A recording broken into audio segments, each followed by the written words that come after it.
आज बर्मा की बेटियों के पिस्तान काट और काफिर कबाब बनाकर खा गए।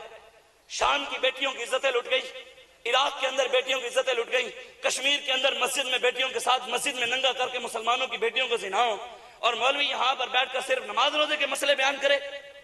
मेरे आका की 4 नमाजें कज़ा हुई हैं इस निजाम के लिए, जिस निजाम की हम बात करते हैं।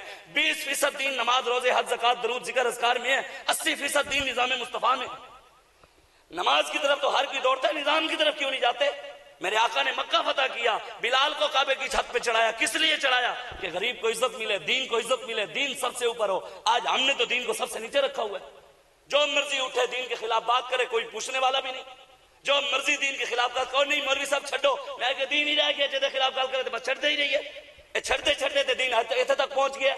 दीन नबीदा यतीमा मांगो रोवे ते कुरलावे, अपने घर की कोई टूटी भी नहीं लाने देता। अल्लाह के घर से स्पीकर ला के चले गए, उतले स्पीकर मौलवी तकरीर की थी, दहशत